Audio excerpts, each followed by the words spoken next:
right there. My name is Darlington Gospel, and this is Dapp Mentors. So you're welcome. All right. So it's been a while that we shot a really good tutorial. So in this particular day, I've decided I want to show you how to code an NFT breeder smart contract. Not just a breeder smart contract, but a smart contract that can generate on-chain NFTs. Okay, this is going to be very useful for you if you're doing things such as ticketing, ticket sales. You want to, do something like ID card, or you want to mint something online. Even stamps, anything that you want to be continuous, like an inexhaustible NFT system, you can have it all, referenced here. So this is very good tutorial that I'm about to show you. Anyway, I'm not going to do a full-blown tutorial in the sense that I build the front end and all of that. I think you should do that yourself in this particular one, or on subsequent time I will feature in the smart contract, or the front end aspect of it, so make sure that it can be interacted from the front end. So rather than that, you're going to see everything. I literally have deployed this smart contract on the Sepolia test network and minted an NFT on it without any use of. There is no need for IPFS here. There is no need for me to put my IPFS URL. Everything is generated within, even the image itself is generated within the smart contract, which is really cool, something really cool. So I built this thing a while ago, but I revised it so that it can be straight up pinpoint on this. The cool thing about the smart contract is that we have what is called an NFT breeder smart contract. Basically what it does, if I mint NFT 1 and I mint NFT 2, NFT 1 and 2 has their own traits, different traits. Okay, and I use things such as weapons and environment. So NFT 1 has its own environment, and NFT 2 has its own environment. So now, if I breed NFT 1 and NFT 2, or NFT 2 and NFT 5 whatsoever, I will get something different at the same time similar.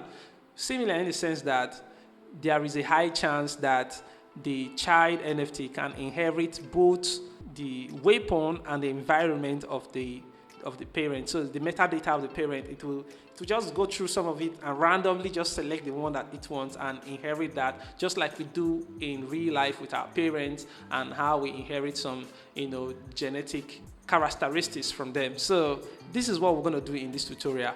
Please, if you have not subscribed to this channel, I urge you, please do subscribe. Hit that like and notification bell, okay? Hit that subscribe button right there. It's very important to us to grow this channel so that many more people will be able to see what we're doing here. I believe many of you have benefited massively from this channel, and we want many other people to come in and so on. And there is so many juicy stuff coming into this channel, like our plan for our plan subsequently is to do a whole lot of cool things, such as we don't just want to build on Ethereum alone and Solidity. The blockchain and being a blockchain developer is bigger than that. There are other chains that you can build stuff around that we really increase your portfolio as a blockchain developer. So the platform that want to bring in, introduce things like Rust development, and we bring it into Solana, bring it into what's it called, Near Network. They also use Solana, which is really cool because you can learn one language very well and know how to build with it. Then you can use it and apply in various blockchain network. Even Stellar Network uses Rust. ICP also uses Rust. And we're also going to be bringing Motoko development, and you can see how smart contract and the use of Canister to develop smart contract and what you can build about it. We're going to be bringing it into this channel, not only on decentralized applications, but also on decentralized storage, where we, by the grace of God, see us build application about decentralized storage, which is something that you should know as a blockchain developer as well. So all of these things are things that are scheduled to come into the channel. So that is one of the reasons why I am encouraging you to smash that like and subscribe button, hit that notification bell, and watch out for us. There's so many good things that God plans for us to hit this year on this channel, and they're going to come more. So Thank you very much for hitting that like and subscribe button. Now I'm going to jump into this tutorial and, we'll start building some NFT breeder Dapp. So to begin this application development, I've already built this thing start to finish. So I'm basically teaching you how you're going to also build it yourself, just guiding you. All right, so I've put this NFT project in a repository called, breeder_NFT. If you check my GitHub handle, you see it there. So here it is. All we need to do is, let's open a terminal. So I want to say terminal. So this is a terminal, and I want to clone. So if you don't have GitHub installed, if you need to know if you have GitHub, just run this command. If you don't, it's online. In many of my tutorials, I always hammered it. Please go check it and download it online so we can move forward. So that is GitHub right there. You need Node.js, all those things installed already. Okay, I'm not going to go through that process of installing every single thing, but I assume that you have at least seen one of my tutorials on how to build a decentralized application. All the setup there is basically the same thing here, so there is no such of a big deal. Okay, so I'll say git clone and paste this URL, but I'll call it Dapp, breeder, say YT for YouTube, breeder NFT. Okay, so I'm going to clone this right here, and depending on the speed of your network, this thing is supposed to be fast. So this is done cloning. So I have it now. If I do, ls, you find out that I have the project here. Where are you? Yeah, YT. So we're going to open it on VS Code. So you say code, this. Okay, so this should launch the project on VS Code. Boom. So here we go. The project is on VS Code. I've gone ahead and make sure that I've listed all the packages that you're going to need for this. Most of the packages that we're needing is just here. So we definitely don't need all these front-end packages. We don't need them for this particular tutorial. All we need is the back-end, the back-end packages, okay? So you need to install them. To install them, it's very simple. I'm going to bump this a little bit so that you can see it much. Shift this closer here, so that you can see my face and my face will not be interrupting your code.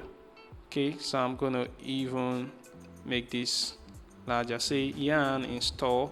In case you don't have yarn, you can use npm install. It works the same magic.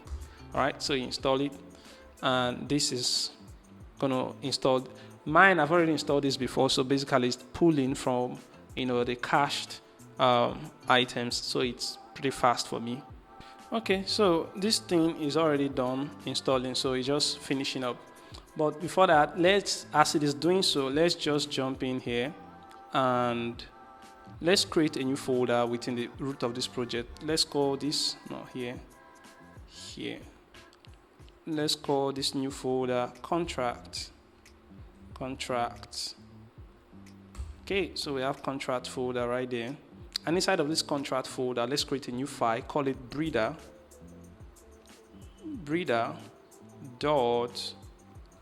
for Solidity.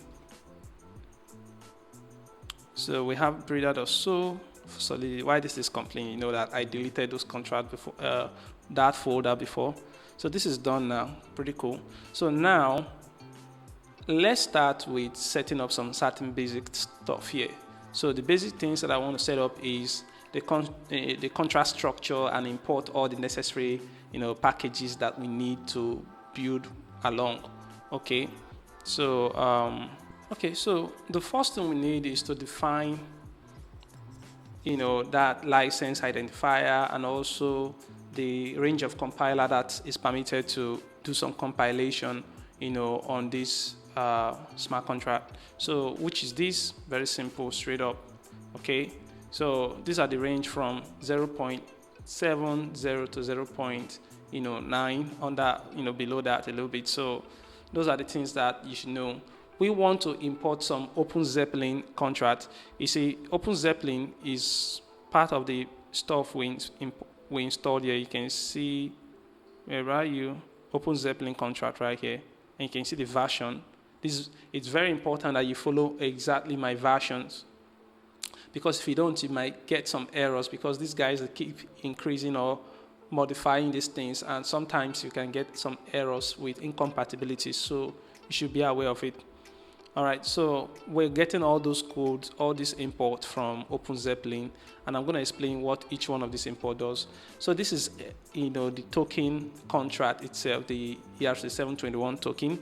This is the storage contract, which is, this is enumerable. I don't think I'm going to need this enumerable, but that is enumerable. It's not useful for this particular project. We also need this reentrancy guard. So this storage is useful. This storage contract is an extension of this ERC-721 token, and what it does is to help you manage the URL and metadata of your NFT token. So for example, the URL, the image, point, all those things, those JSON structure is managed by this, ERC-721 URI storage. Okay, so that is his department right there. This reentrancy guard, on the other hand, is used to prevent reentrancy attack, which you can easily just Google around and you know what reentrancy attack is about. So it's a bad attack and it's not great at all. So it can be used to bombard your smart contract, to run multiple commands at once that could be very detrimental to the state of your smart contract. This is ownable. It is used to define who the owner of a token is and to manage, ownership of token in this platform. So there's one other one that I want to import. I want to import this. It's called base64. So now we're going to have to create this ourselves. Okay, it's a library that we want to bring in, and you will soon see the use of it. So this is a library that I want to, bring into this particular project. This library is called base64 library. Okay, I'm just going to paste it and explain it for you. So what is this library doing? This library is going to help us to encode some stuff, into a base64 string. So we're basically just encoding, whatever it is, a byte data into a string format. So I'm going to just save it, okay, and I will come back to this to explain why it is important. But just understand that I use this particular library that has one function called encode to encode, to make things in a, what would be an alternative word for encode, to codify, to codify a base, a byte data into a base64 string. Okay, so that is what it does, and that is why you see that it returns a string at the end of the day. All right, let's come back here. So we've imported that, and what else do we need? We want to start creating the smart contract. So the name of the smart contract is called Breeder. Okay, and Breeder is an ERC7 token, and it's this bunch of things that I'm going to specify here. So is ERC-721, it's inheriting from this. All these tokens that were listed above is inheriting from them all. You can notice that we don't have to put this as an inheritance because this is just a library, so we can just have access to the content there. The library basically doesn't store stuff on the blockchain, but it's just a helper function at the end of the day that just processes stuff and returns back a feedback, and returns a feedback to you, a response. So all right, so one of the things you want to do as you're starting this, you want to always define, using string, make sure you capital strings for unassigned integer 256. So what this is saying is in this ERC-721, there's a provision that enables you to convert unsigned integers into string, you understand? So that is you informing this contract that we're going to be doing some, data type conversion from unsigned integer to integers. So that is very important. So I'm just going to quickly also specify something. So for example, I want to define a structure here, a structure for the trait of an NFT. An NFT has a trait, right? So these are the traits of the NFTs that we're going to be using in this platform. So each NFT will have a name, a description, a weapon, image, environment, a hue, a BG hue, okay, which is the background hue, and a text hue, and what else? A rarity, breeded if this NFT was born from breeding to NFT holders, and the parent, if this is true, if it was actually breeded, we'll list the parent here. And if you want to have a clear-cut understanding of what I am trying to do here, let me bring this into the view, show you. So this is one of the NFTs that I minted on the platform. You can see this is the background, and this is the text hue, background hue, text hue here. You can see the name of this NFT, and you can see the description here. You can see the environment, that is space. You can see the rarities, and you can see the weapon here, right? And you can see the date that this was created. So all of these things were generated by us, through this means that I'm trying to show you here. All right, so that is what you should understand about this trait. This is the structure of a trait. All right, and also I want to show you a structure of an NFT. Okay, an NFT has this information. Okay, an NFT has an ID, which is the token ID. An NFT has an owner, a mint cost, how much did it cost to mint this NFT, the timestamp when it was minted, and then it has this trait. So we're going to be embedding it here at the end of the day. All right, so after that, let's just create some other interesting things. So we want an array of weapon, because we're going to randomly select these items within this array. When we create minting an NFT, we're going to randomly select a weapon, okay, and assign it to that NFT. So these are weapon, a string of weapon, an array of strings of weapon, okay? So we have all this. We'll also want an array of addresses, okay? No, an array of environments, okay? So we have, what's it called here? We have space, sky. These are various environments which our NFT is coming from. All right, so afterward we want rarity as well. Rarity is basically not, we're going to randomly just create a space, an empty space of unsigned integer. So it's going to be, what is going to be inside is basically the index 0, 1 to 4. Okay, so I want to create that for rarities. All right, so we need other information such as the mint, such as the total supply, the mint cost, and the minted. The minted is, each time we mint an NFT, is going to be added into this mapping. This is a mapping structure here. So each time we're minting an NFT token ID is mapped to a mint structure, okay? An NFT, a single NFT, that is what it simply means. So this is another one that is used to map an NFT token ID to Boolean, whether it exists or not. So if that token ID exists or not, you will find out using this. All right. And lastly, for the setup, before we move forward, constructor, we want to create this constructor function. And what this constructor function does is initialize this our ERC721 token. And if you want to initialize an ERC721 token, you need the name of the token, which is breeder, call it breeder NFT, and we need the symbol which is BFT, or we can call it, you understand, something like BF. Would that be better?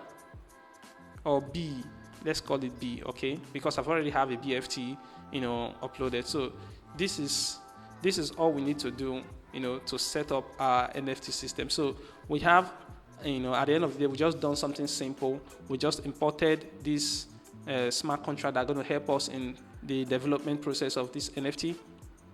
We defined a smart contract, structure, which is the breeder smart contract, inherited all the properties imported from this place. We define some structures which will help us to define what an NFT characteristics we carry, and the information about, what the token itself. Okay. We also outline some certain variables for storing information, such as the kinds of weapons that we're going to be, randomly selecting, and also the rarity, the weapons, and the environment, and all of that. And we define some extra information, such as the total supply, which keep track of the number of tokens that have been minted on this platform already, and if an NFT exists or not, and the minted NFTs, and the mint cost. We all have it there. We initiated this at the end of the day, so we're ready now to start writing some functions that will help us to operate the ideas that we want to embed into the smart contract. So in the next part of this video, I'm going to show you how to do that. All right, now that we have that out of the way, we got to start writing the various functions that will help us to manage the process of creating new tokens, which is minting, and then the process of breeding and all of that. The first thing we need to do is to create a function. Let's call this function mint. As simple as that. It's going to be payable. It's public and payable and non-reentrant. Okay, what it means is that it's going to defend this function against reentrancy attacks. All right. So one of the things we want to do is to make sure that people don't mint without, sending some, ethers into this smart contract. So it's some token, some money is required for you to mint, on a smart contract. That is what it simply means. This msg.value contains the money. I'm sure you guys already know how this thing works. Okay, then next we want to create a variable that uses the mint structure. Okay, I want to call this mint struct. It's a memory. Call this an NFT. So this is an NFT, and we'll come back to this. So after we create this NFT, we want to have it minted and add it into that minted array. So an NFT has this ID, and we want to simply assign it to this NFT. So what we're doing here is simply assigning an NFT by its ID, into the minted, mappings, simply like that. And after you do this, you want to say token exists. We also have this token exists. You want to mark it to be true because it's been minted now, and you want to pop up the total supply by 1 because it starts with 0 based on how we coded it. So it's basically start with 0, and then we want to simply safe mint the NFT. This safe mint is a function that comes with the ERC7 token. Okay, so because this function is already there, so we just utilize it because we inherited everything, remember. So we say want to give this sender, msg.sender, this token that has this nft.id. All right, so with this we'll be able to mint, but the minting process is where it has to take place, so we need to code that out. Okay, so we need to code this part out. So let's get it coded. Okay, so to code that part, we want to create a new function called create NFT. All right, so it's going to be a little bit technical, but let's go down. So what this happens is we say function create NFT.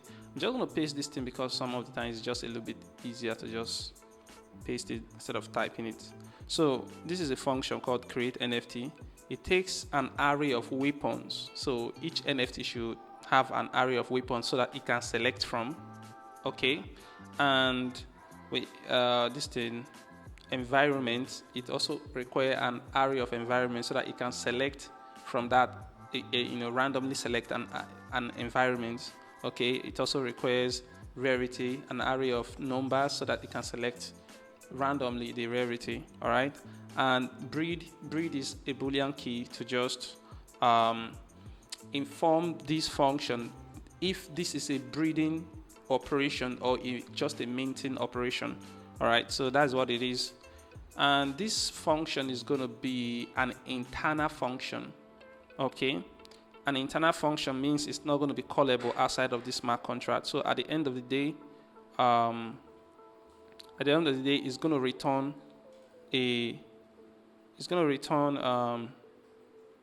this NFT. Okay, it's going to return a mint struct NFT. That is the data type, which is what we then assign to this, which is coming. We're going to assign it to this NFT. All right, so that we can then proceed with the minting. So now here we go. So we need to perform a requirement. The requirement is that the total supply, we only want to mint about 1,000, of this token. So the total supply plus this very one that you're about to mint must be less than or equal to 1,000. Otherwise, say out of tokens. Okay. You can decide to put this check back later or not, but it doesn't really matter. I just want to show you how this example works. Okay. So if that is done, so this NFT here, we want to assign the ID to be this total supply plus 1. So this will become the NFT ID, and the NFT owner, okay, will be this caller, which is msg.sender. Okay, the mint cost of the NFT will basically be the general mint cost that is for the platform, which is this. Okay, so remember, everything that we're doing here is just in line with all this data here. Okay, and then we need to create, there's one called timestamp, which is supposed to be block.timestamp. Okay, this is native to Solidity and Ethereum. So, but the problem with this block.timestamp is only 10 digits. Okay, 10-digit number timestamp. What we want is, we want something that is better than that. We want 13 digits because that's what we work very well with us when we are working with it in the front end using JavaScript. So that's why I'm going to modify this function a little bit to give me a function that helps me. I'm going to modify it so that I can be able to get 13 digits instead of 10 digits. So I've created this function that I often use for this. It's called current time. What I just do is to multiply it by 1,000, add 1,000 to read, so it gives, just pop it up to 13 digits instead of 10 digits. So now with this current timestamp, I can then call this here, instead of block.timestamp, I do this current time. Great. So still have a lot to do, and now we've defined the basic things about that NFT, but there are other things that are still required about the NFT. Okay, so the other thing is to define the traits. What are the characteristics of this particular NFT that we're minting? So we say trait struct, and we call this, it's going to be in the memory, we call this traits. Okay, now this traits.name, we need to assign it something. What will be the name of this NFT? Okay, so we gonna use Solidity's concatenation function. Okay, there's a function that helps us to concatenate multiple strings as one. All right, so that is what we're gonna do. And how we do that, because we want to formulate the name of this NFT, because if you look from here, each NFT have a name, like this is the name. So we're trying to create something like this. All right, so that is what we're trying to do. So let's get it working. We'll come here and you say in this string library of Solidity, there is a function, and there is another function called ABI dot encode packed. Okay, ABI dot encode packed, and it is through this ABI dot encode packed that we use in merging multiple string as one. So what's the first thing I want to merge together? Okay, the symbol, what is the symbol of this currency is this B, all right, which we've already inherited. To access this B symbol from any other place in your smart contract, you can call this thing called symbol, a function called symbol, all right, so it will return that symbol of this token to you, for you, and then want to concatenate it with this string, like giving it a number, and then we also want to concatenate it with the NFT.id, the ID of the NFT. But you don't want to leave it like this. You need to convert it to string, which is the use of this thing here. Strings for, unsigned integer 256. So it enables us, because it won't work because this is an unsigned integer. So you need to convert it to string. So this thing called to string, get the job done. All right, and it's possible because of this line of code here. So that's what you should know. All right, so with this, you'll be able to have a name, okay, a name for the trait. So the next thing is trait.description, okay, which is basically you want to test for something. You want it to be, in fact, you want it to be like this, okay. This is just it. Let me bump it to the top here. So this is the trait.description. Is this NFT. This NFT inherited its attribute from our randomly generated, NFT. Remember, both for breeding and for minting, this particular function will be called. So we want to know if it's a minting call so that we can give it a minting description, and if it's a breeding call, we want to give it a breeding description. So how we do that is the use of this breed, okay, which is a boolean. So if we're breeding this, then it can have this call, okay. Otherwise, it should have this call, this other call, okay. So okay, let me break this here, okay, and break this here. All right, that is much cleaner. So at this point, you can see what I'm trying to get here. So if it is a breeding NFT, you should give it the breeding description. Otherwise, you give it the maintain description. Great. So the next thing now is our weapon system. Okay. Now our weapon system is going to use a randomizer, which is where the whole encoding thing comes in. I'm going to show you how all these things put together. So let's try it and see. So I want to say this trait dot weapon, okay, is equal to, I need the weapons that I'm receiving from this parameter. So this weapons is an array, of course. I could just say you should give me the first one, which is not random, okay.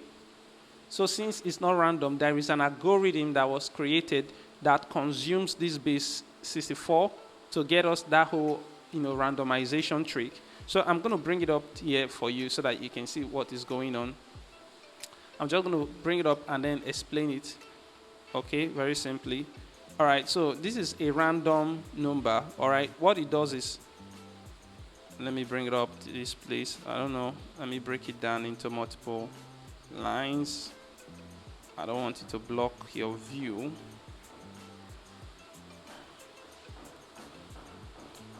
Okay, so, and then I want to break this into multiple lines as well. Okay. Okay.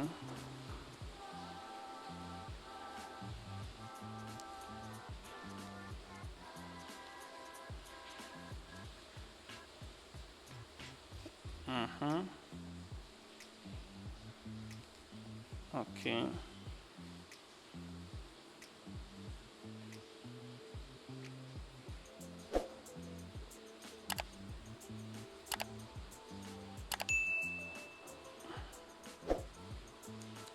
All right, so hope that is okay. So now this is a function, all right? It's called random number, and what it does is to return a number. It returns an unsigned integer, okay?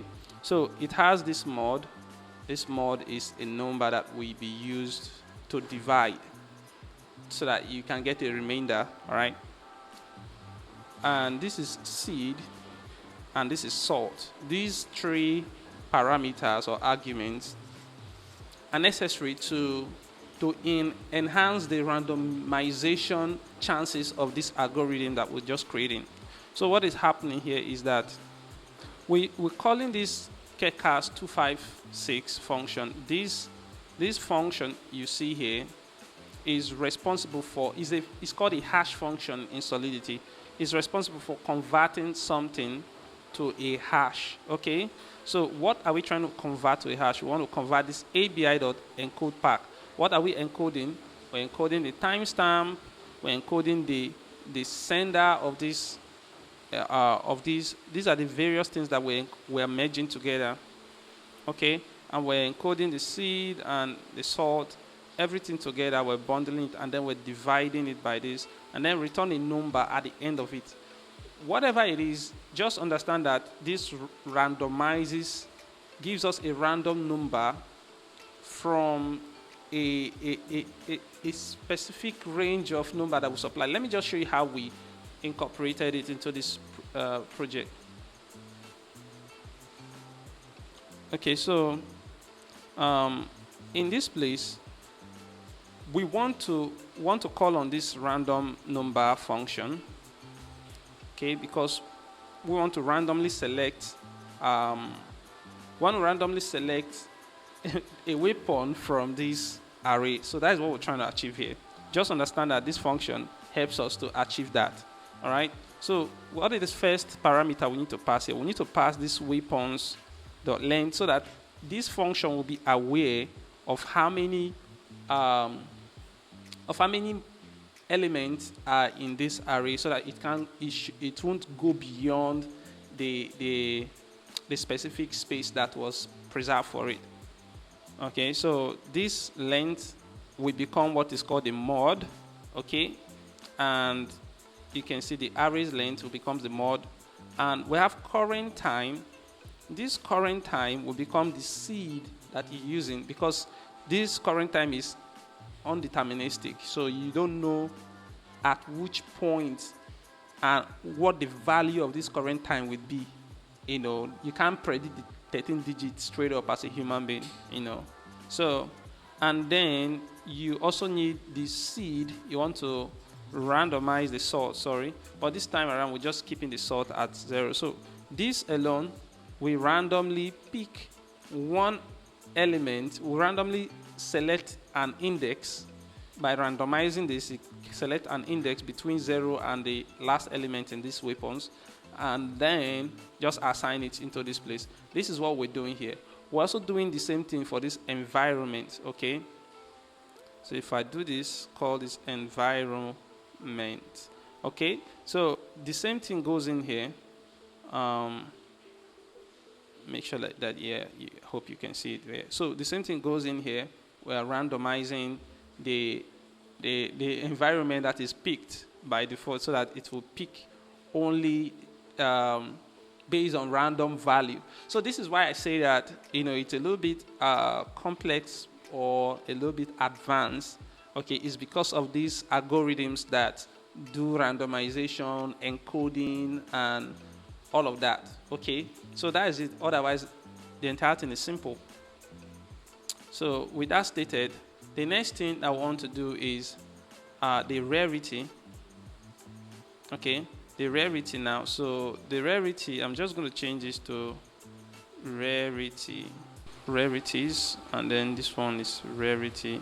Okay, so rarity is right here. So the rarities is basically 5.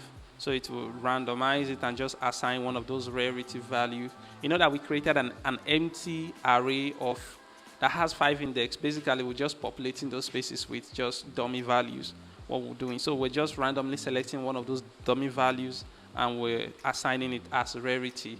which rarity we know is a figure ranging from, certain range. You understand? So, so with that said, we also need the BG hue and the text hue. How do we get the BG hue and the text hue? I'm just going to duplicate this, and I will call this. Let me duplicate this one instead. I will call this BG hue. Okay, make sure I do this. Okay, now in this BG hue, we don't have anything like this, so we're just gonna cut this whole thing out. We don't have that. So random number, the BG hue, we're gonna assign 361. Okay, and the current time, and for this remember, for this sort here, this time around, we're going to assign it the NFT ID. So this NFT ID will make it uniquely, the background will be so uniquely to this NFT alone. Okay, so as I was adding this here, it add a special, a unique randomization feature. Okay, so that helps us to maintain certain uniqueness between the various backgrounds that are going to be generated. All right, so we also need the same thing for text, call it text hue. So you see, while this one here is 13 digits, we would like to just make this one 10 digits, so to also maintain uniqueness. So basically this is 10 digits, and that also add some level of variation in the color of the text. Hope you're getting this thing. If I put the same thing here, okay, the color of the text will be exactly the same as the color of the background. Like you can see from here, the color of this text is a little bit light compared to the color of the background. You see that? So that difference is just a matter of using 13 digits timestamp versus 10 digits timestamp. So those are some technicalities here that you need to pay attention to. Now, we're almost done with this NFT-based system. There is one more step that we need to bring in together. Okay, so that is the image creation. This is very important. This step here is so important because this is the bread and butter of this project, is to represent NFTs the way you want them to be represented. So what this image is, if you look at this image right here, this image is an SVG. Okay, it's an SVG image. So we want to create an SVG image. Let's see. So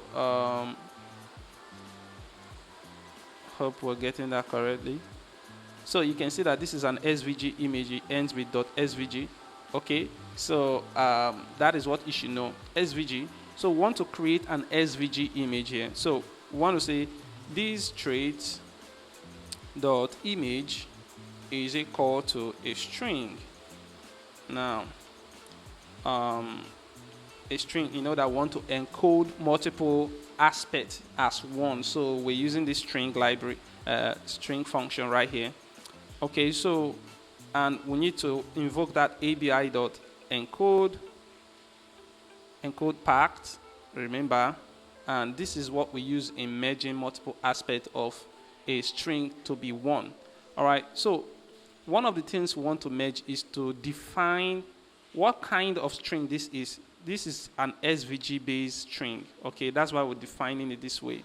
Now we want to merge it with something else, which we will provide. Okay, something else here. This part that I want to provide is the content of the image. Meanwhile, this is the definition of the image. So we're defining the image as an SVG, and we need to provide the content of that SVG.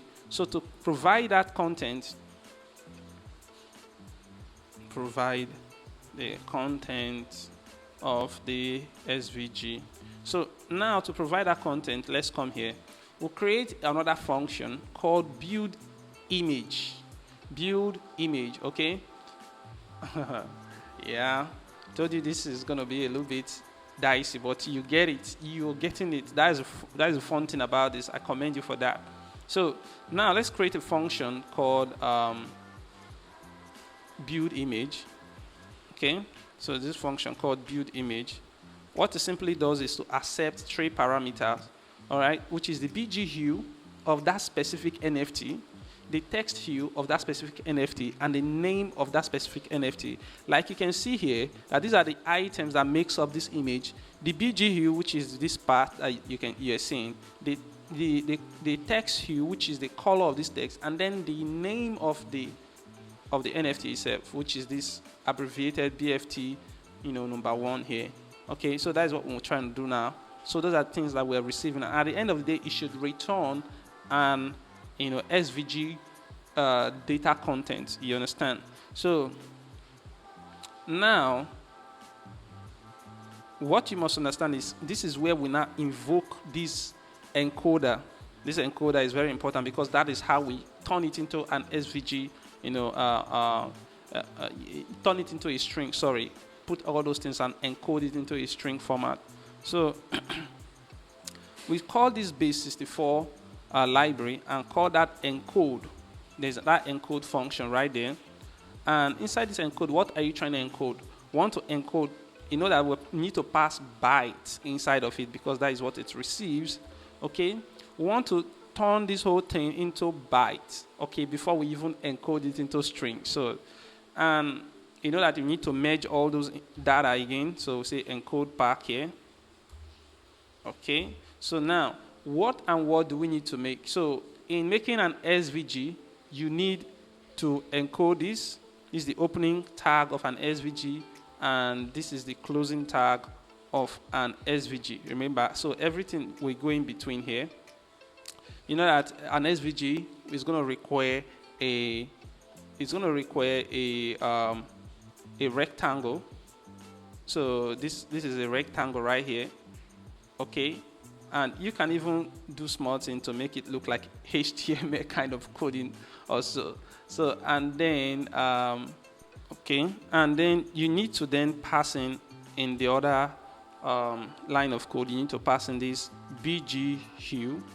So here where we say fill, we would then need to pass in this BG hue. So you can even do it in such a way that makes it look like you're literally coding it inside of it. So let's do it this way.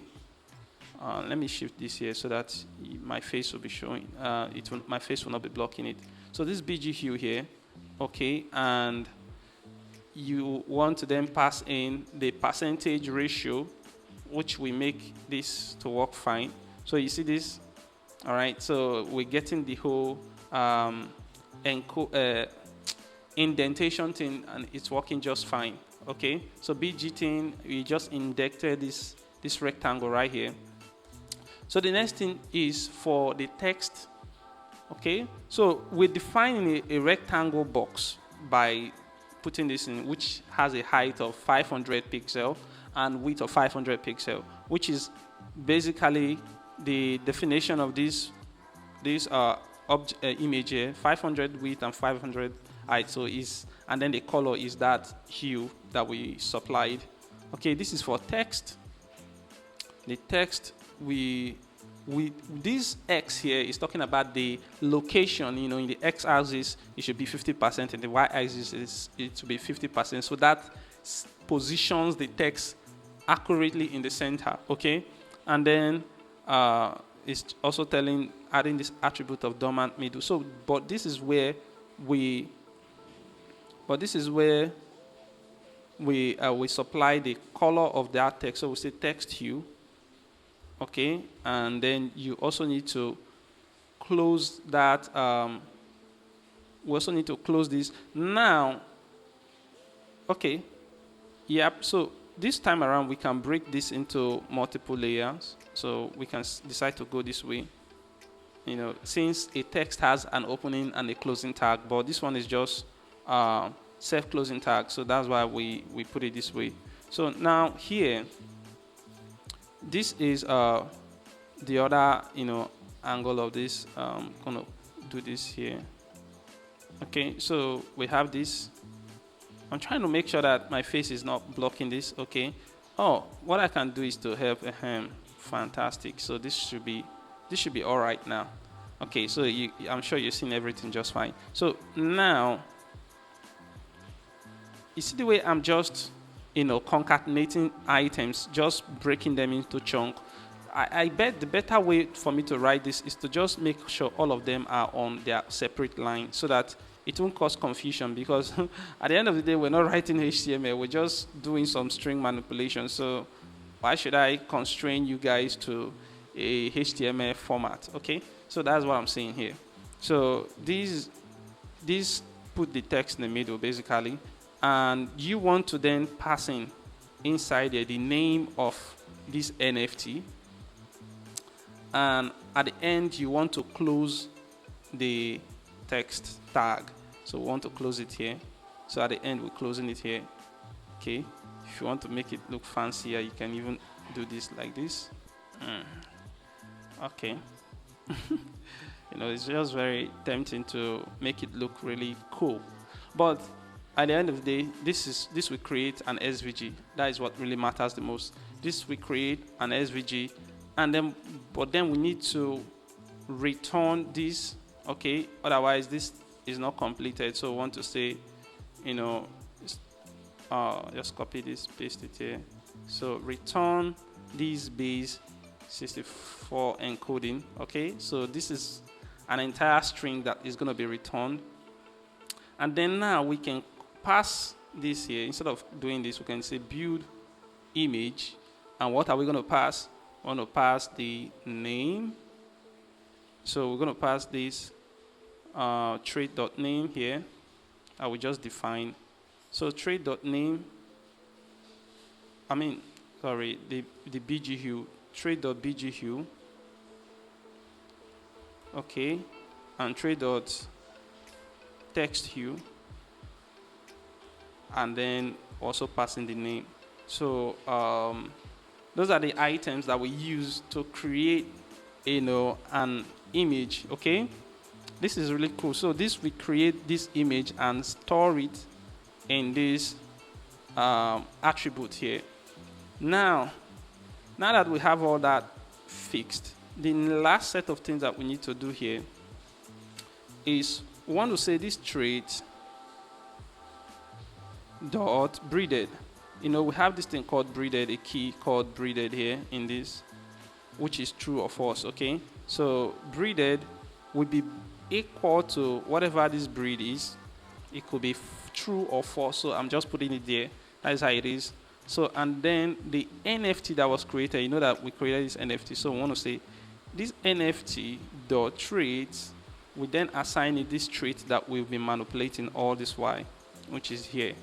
Okay, and then at the end of the day, you return that NFT. Okay, now that we have this NFT, this function returning that NFT, we can come here. So instead of saying, we can then say, call this function. Whatever this function is returning, we're going to put it in here. So, but this function requires, 4 parameters. So let's supply those various parameters. Okay.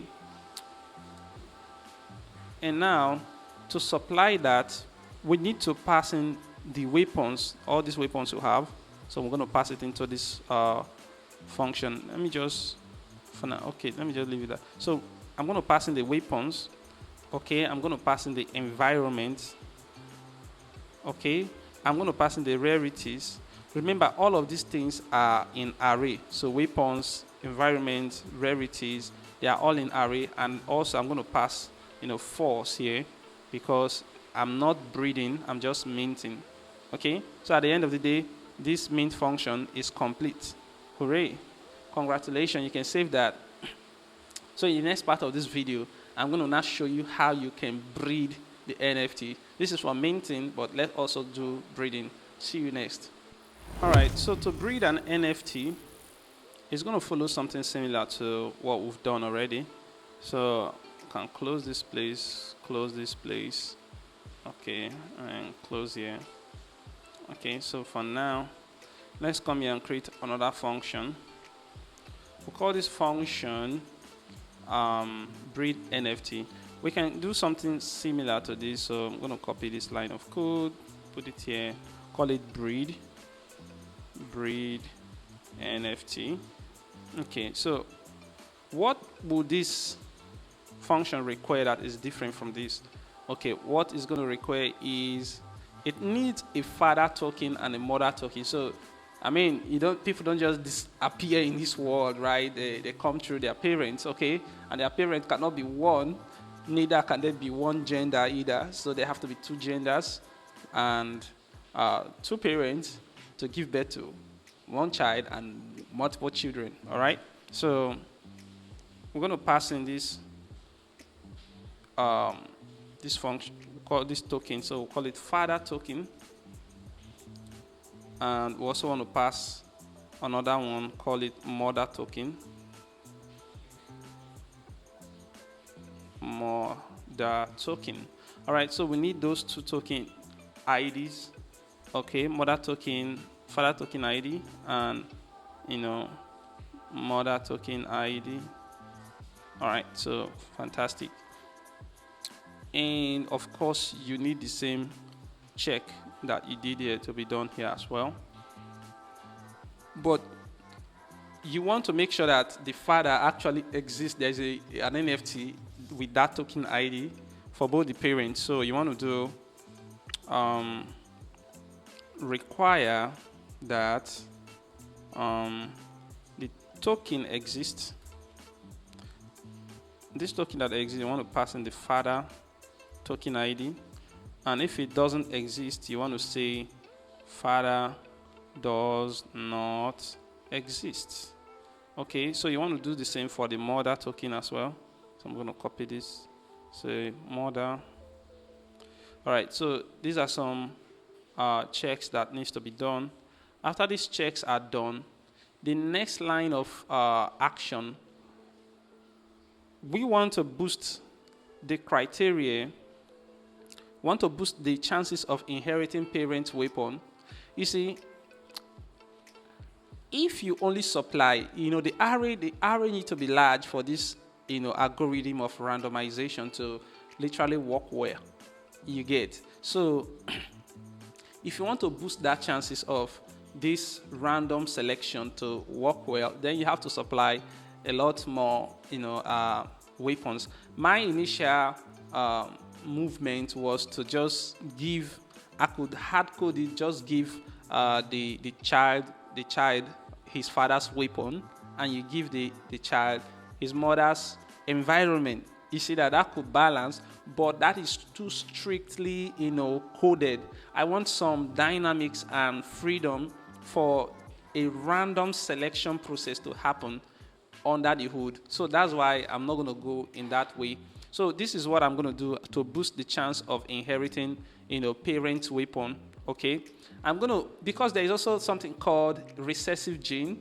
So sometime a child doesn't have the height of both their mother and their father, but they have the height of their grandfather or something else, or someone in the family line.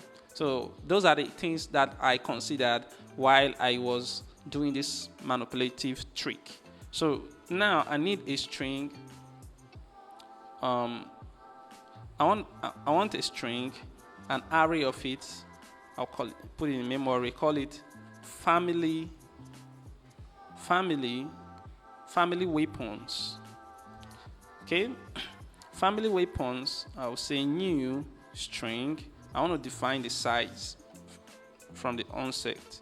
So family string should be this weapons factory that we do have dot length. So want to use that same size of weapons that we've been using before, which is how many? 1, 2, 3, 4, 5, 6, 7, 8. So that will be 8.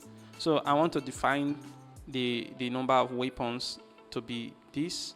Okay, so that's a space, and then I want to assign that family weapons, give it these weapons that are in the factory. Okay, so and I want to do something similar for the now. Okay, so now after doing this, I want to then let me remove this. I want to then eliminate. I want to override, that is boost the chances of this child inheriting one of their parents' weapon, because now you can see that in these family weapons, they are just unique, right now they are just unique. There is no, I want to repeat the parent weapon. So for example, if the parent weapon is sword, I want to override this one, override a random position here with that same sword. So, and also override it with their mother's one. So we're going to have, like, if the mother weapon was blade and the father's weapon was sword, so we're going to have like something like 2 blades and 2 swords, which increases the chances of the child, inheriting one of those traits that was very similar to their parents. This is we're doing biology right here now with code. This is why I like programming. You understand? So let's define that unsigned integer 256. And please, if you're enjoying this, please hit that like and subscribe button, and smash that notification bell, and drop some comments in the section if you don't understand some things, or you have some question or so, you can drop it there. Okay. And also take note that we do have a Discord channel where you can drop your problems if you have one regarding this subject matter. All right, so we'll create a variable called weapon to eliminate. Weapon to eliminate. Okay, so now let's randomly select a weapon that we want to eliminate. Okay, so I'm going to pass in that weapon factory their length. Okay, so I'm going to also pass in. So it's basically the same thing that I've done before. So we use current time and we pass in this. So it's the same procedure that I've done before. So this will give me the index of a weapon that I need to eliminate from these family weapons. Do you get it? So now I will call on the family weapons, okay, the one in the very first index, and assign it. Okay, so we're not supposed to use this 0. We then have to pass this elimination index. We can call it elimination index so that it will make sense. Okay, elimination index. Okay, elimination index, or we can call it override index. All right, so elimination index is going to become whatever. We're going to access the minted array, minted mappings. Assign it, we'll pass in this. We're dealing with the father token right now, so we're passing in the father token ID. Okay, and then we want to access the traits and the weapon. Okay, so that is what we want to give to this. We want to give to these family weapons. Okay, so we've been able to manipulate that successfully. So now the boosted the chances of the father's weapon repeating twice in that family weapon. So we're boosting the chances of the child inheriting one of their father's weapon or their mother's weapon. Okay, so we need to do the same thing for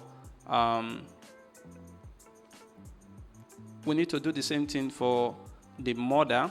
Okay, so basically I'm going to duplicate this line of code. Okay, so I'm going to come here, make sure I don't do this again. All right, so this will also give us another random index, and then want to grab the mother token. Okay, so we grab the mother's weapon and also override it with a random place. So all of this thing is undeterministic. So this is the cool thing about it. So we've been able to succeed in doing that. Now we want to do something similar for the environment. Remember, we have both environment and we also have weapons, so they work just similar. So we're going to do something similar for environment as well. So for environment, I'm going to create something. I'm not going to code all this thing from scratch anymore because I've already illustrated the structure, the way it works here. So here we go. So we have. I'm just gonna ignore this. Make sure that I do this elimination index. So what is happening here is I created a fresh array that has the same length as the environment, length. Okay, when I did that, I assign that environment that we have in this smart contract into the family's environment. Okay, at this point, both the father's environment and the mother's environment will be present in this one, but we want to boost the chances of the child inheriting their father or their mother's environment by doubling the number of appearance of that environment in this family, environment. I hope you're understanding this, idealistic, craziness going on in here. So here we just randomly select that environment elimination, index. The elimination index is basically where we want to override, okay, in this family array. So we access that and override it with the father's environment. We also access them, randomize the entire thing again and override the mother's environment. So that is what we did for those two instances. So after we've done that, you can simply perform all these things as before. Okay, so this we add it into the minted, mappings, declare that this NFT exists, and increase the token supply or the number of, the token, the supply. That is, it will increase the number of times that number of NFT tokens that we now have in the platform, and then to mint it to the caller. But one more thing before you go, you want to assign it a parent. You see here, you see the trait. We have this trait called parent, and because we only did maintain before, we didn't breed, so there is no use for parent. But this time that we're doing, breeding, there is a use for the parent. So we're going to call on this minted NFTs, okay, and we'll call on the traits, call on the parent, okay, and what we want to do, we want to assign it an array. The array will contain the father token and the mother token. Okay, so with this, you assign parent, to the child, or the child to the parent. You assign the parent to the child. So that is what happened. Probably this is what happens, not programmatically, when God actually sends you here from heaven, assigns you a parent. Okay, so it's very wonderful to actually get to create or recreate such kind of experience in your code. So with this now, we are basically done with breeding the NFT. The next part of this video, I want to show you how to do we want to do some things such as reading NFT, read NFT, and read the minted ones, the breeded ones, the single NFT. Just get overall, query information about NFT so that we can be done with this script. There is something I am probably missing here. We needed to make some payment. I mean, when you mint an NFT, the money should go somewhere, right? So I see that we've not actually included that aspect. So I want to do that together at once here. So the best place to apply this payment is, or to send this payment will be, it's not going to be here, okay, but it can be, okay, it's not going to be here. We're going to put it in these two functions above. So when you mint, then you can send. So we have a function that I created. It's called pay-to function. This pay-to function, what it simply does is to use a low-level format to send an address, an NFT. So you add the address and the amount that you want to send, and then it makes a low-level call, which kind of improves the chances of it not having an error, and failing, and your money not being reverted. So it's kind of more secure than the transfer method or the send method. Okay, so that is what you should know about that. So I'm going to call this function here called pay to. We're paying to the owner of this platform, and how much are we paying to it? So this msg.value. So whatever amount that was sent, we're going to pass in there. So we also want to do the same for this breeding. Okay, so here we want to send the amount to the owner of this platform. So there you have it. So in the next part of this video, I'm going to show you how to grab information from this smart contract. See you then. Okay, before we start reading data from the blockchain, I noticed that I missed some essential aspect of this code.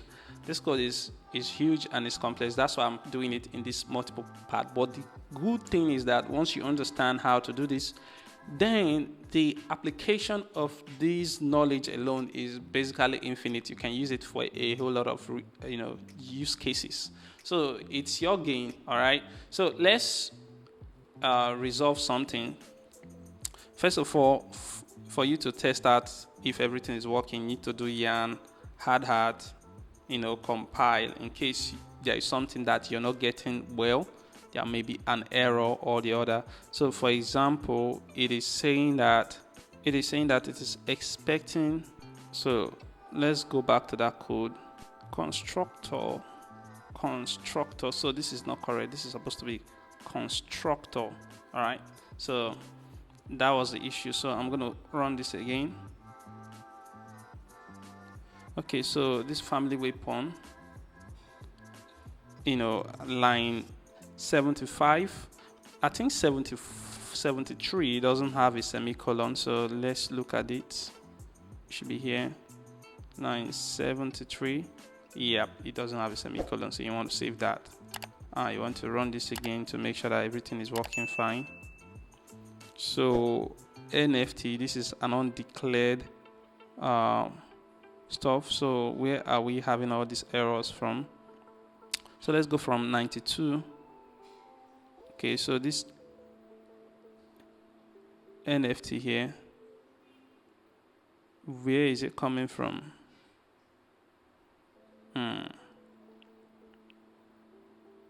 So that is a little oversight from our end.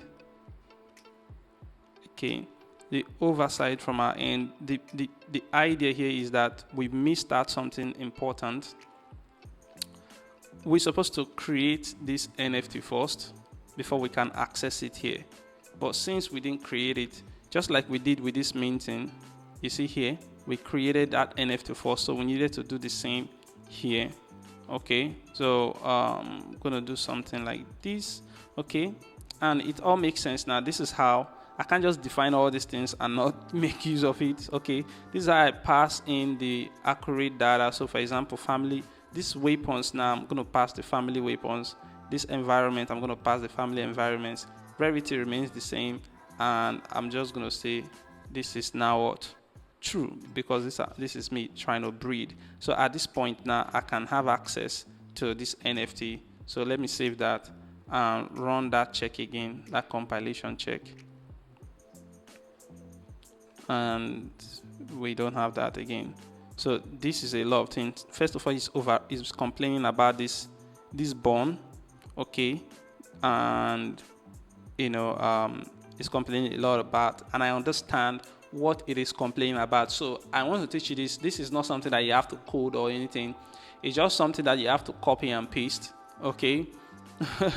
So first of all, you want to override this bond, a function called bond, which is inherent in the ERC 721 token. So I'm going to paste this function here. See this bond, and you must make sure that you specify the Openzeppelin contract, which is the ERC 721 token, and its extension. If you do that, you save. Let's see whether it's still complaining about that bond. So it's not complaining about that bond anymore. There is one other one that this support interface as well. You need to override it as well. with this code that I'm pasting here, this one here.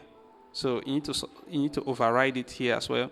In overriding it, you also supply these two the token and its extension here. So you need to override that as well. So it needs now a token URI. Okay, this is where there's a lot of trick that we need to now do. Okay, so which is good. At this point, we will revert back to that token URI stuff. Okay, so I'll see you in the next video. So this next error, we'll need to take care of this token URI first. Okay, so this token URI stuff needs to be taken care of. All right, so to get that site together, it's a lot of it's a piece of work. Okay. All right, so let's override the token URI. When I mean override, this token URI function, token URI function comes with it came with this ERC721, so it's inherited. What we're literally doing is overriding it. So we want to override it, and when you override it, of course, you want to add those two libraries extensions. Okay, so to override it, we require that it has a metadata something. It has this metadata URI, and let's just return an empty string for now. Let's see if that error goes away. Okay, there's only 2 errors remaining now. So this one here is saying unsigned integer is not implicitly convertible to string memory. Is that so?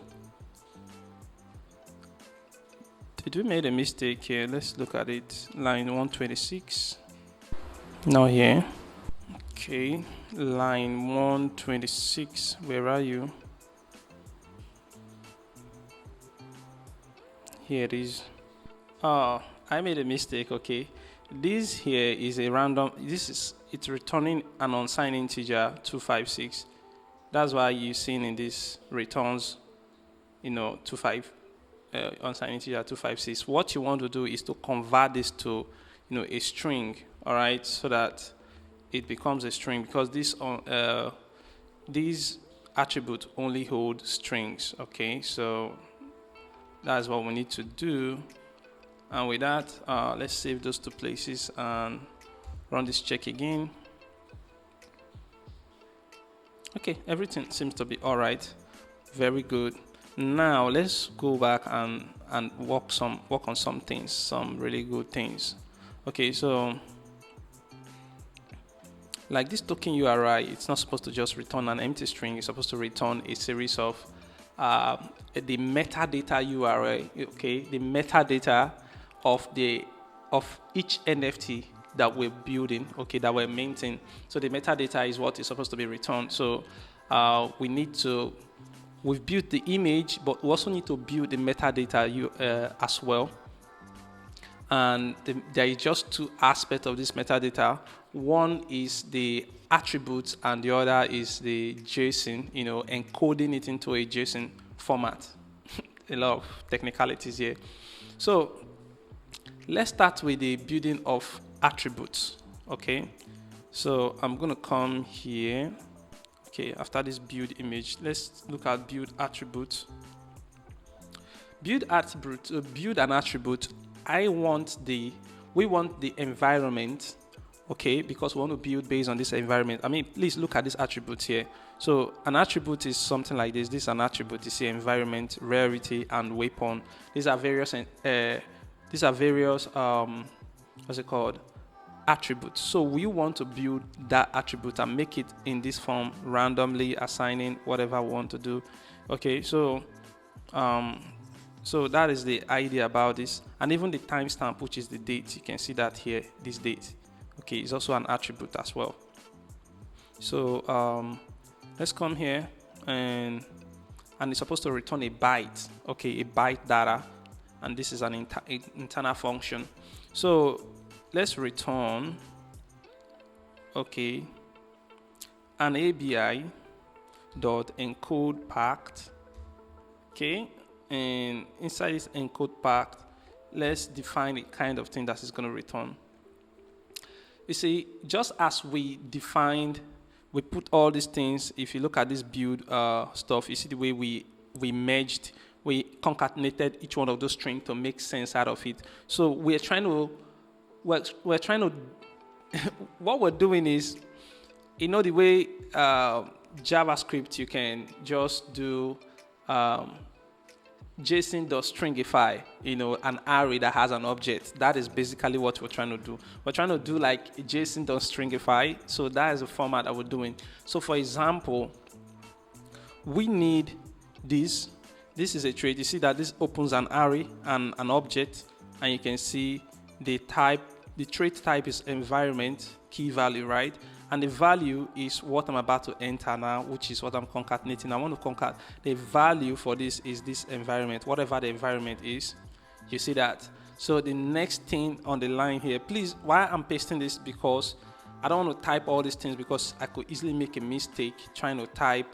You see the way all this data, all those semicolons. So I have to really respect that, those signs, those, you know, punctuations very well. So this is another trait. This is an object, first object. Okay. And now, you see, I would have made a mistake. I need to close each object that I'm opening. So I open this first object. After adding the value, I need to close it here before I need to open another object. You see, this is how you do it. Okay. Each object is inside a curly brace, and each key and value must be wrapped around a double quote. You understand? Meanwhile, the exterior string wrapper should be a single quote string. So just obey those simple stuff. Please, I'm also putting the link to this smart contract, to this project, in the description section, so that you can, you know, you can just help yourself and copy and paste, so that, or you compare your code as you're writing there, so that you will not have issues. Okay, so those are the things that I will advise you. Please, it's very important that if you make a mistake with this metadata definition, these attributes, it's not going to work out when you publish it online, because there is an error that the syntax of JSON is not obeyed. So you have to obey it very well. Okay, so that is why I'm warning you here. You should be very careful how you put this. All right. So, and also, do not forget to subscribe if you haven't subscribed yet in this channel. I appreciate you that. I appreciate you. Thank you. Okay. So now I need to put this weapon. Great. Fantastic. I also need to close this again before I open another one. This time around, this is going to be rarity. See, each one of these that I'm adding, you can see that they are here. This is rarity right here. And for rarity, I'm just going to put this one here. But rarity is a number, so you need to convert it to a string so that it will not bring errors in the compilation process. So you want to say .toString. All right, and you want to also close this. And what else again? You need timestamp. Okay, timestamp. So I'm going to do this.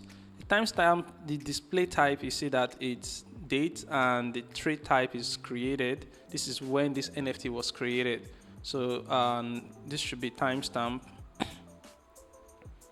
You say .toString. You know, the timestamp is actually a number.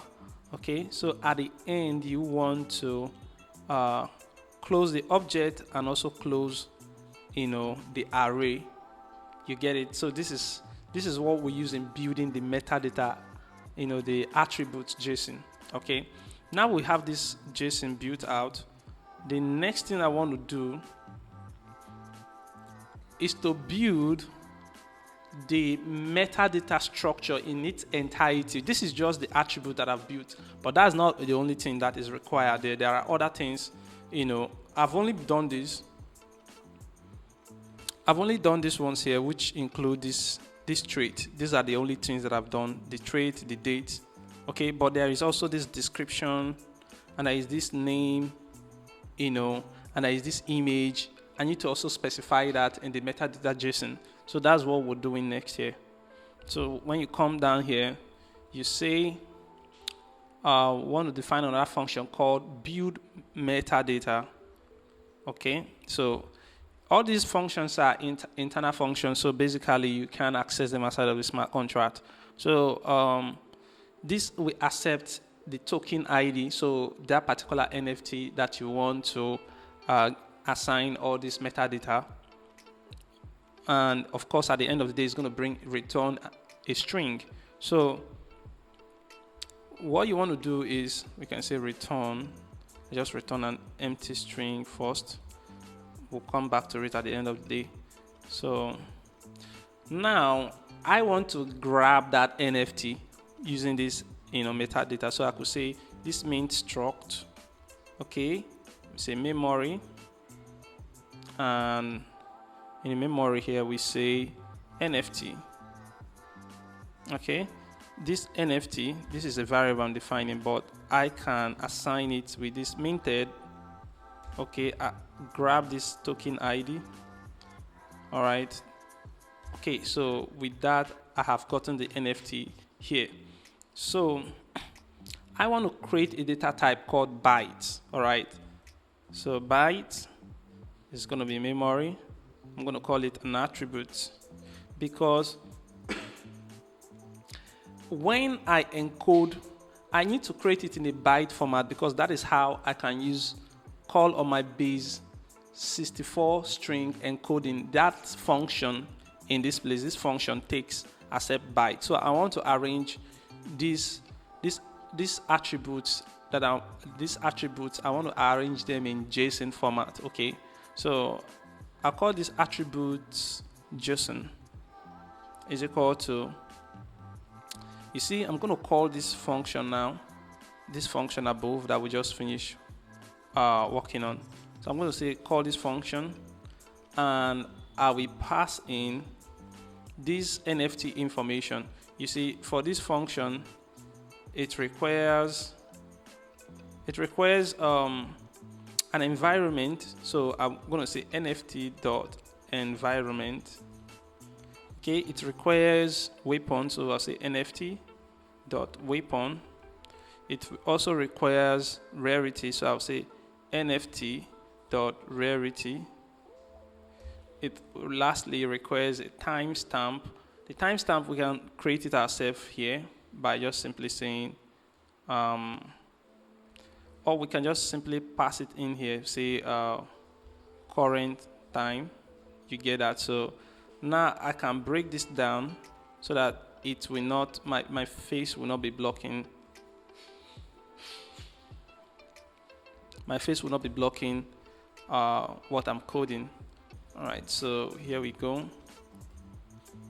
Okay, so this will give you the value of this. This will return this whole thing. This whole thing right here will be returned in byte data. Okay, to be returned in byte data. Okay, so when it is returned, because it has to be in a JSON format, so we're trying to make some conversion to JSON right here. Okay, so afterward, this is when we start manipulating the string. So we say string, okay, the string function. We then say ABI dot encode packed.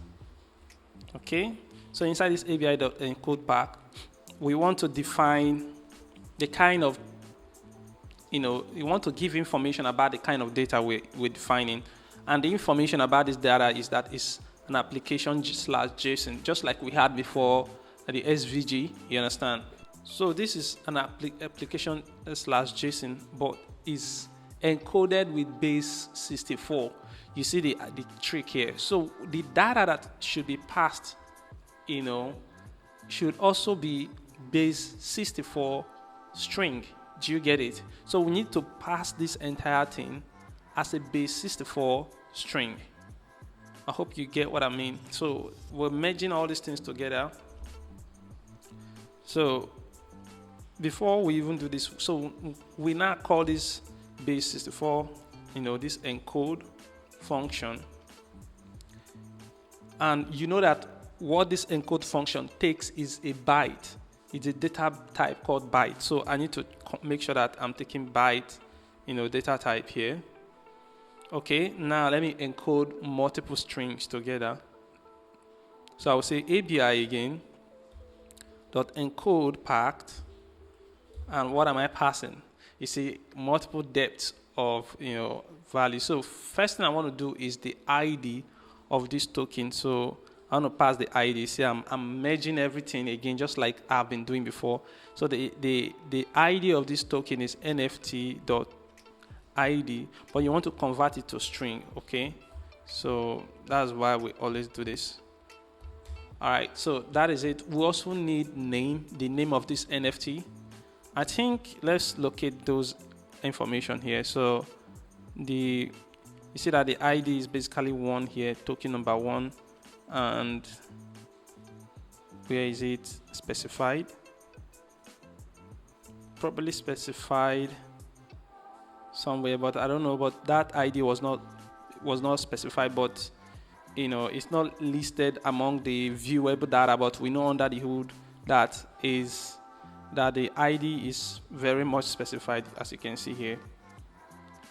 Okay, so you want the name as well.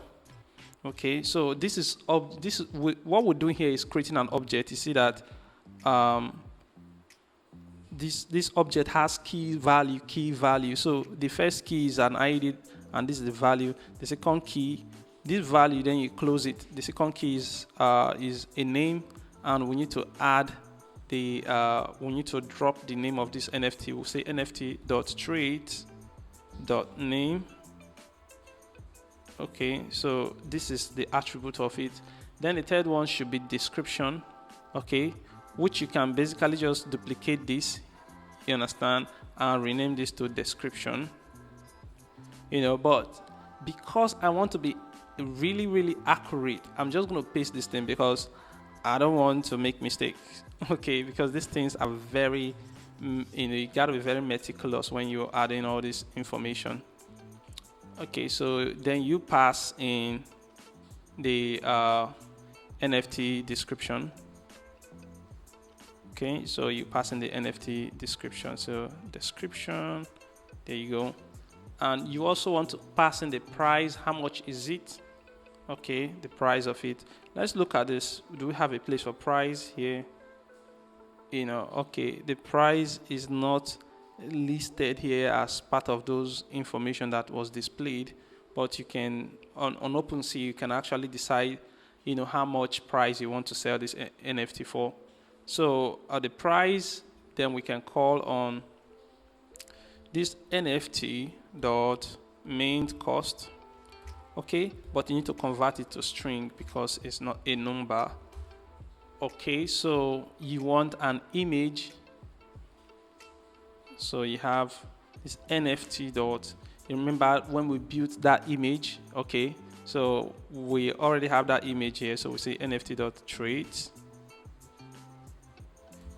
dot image. Okay, so that's the value. And lastly, this place is the attribute section. Okay, this is the attribute section right here. So I want to say attributes. Then these attributes is going to be based on this information here. Okay, so this information attribute JSON. So you pass it here. And lastly, you close that singular object. So you close it. So with this, you'll be able to build the metadata correctly. So we have all the instruments that we need to revise how, where are you? I'm going to close this. Okay, and I'm going to bring this to the top level, which is here. So now, whenever we mint a token, and this function is called by OpenSea or whatever process, this function that is called need to return the metadata URI, you understand, correctly.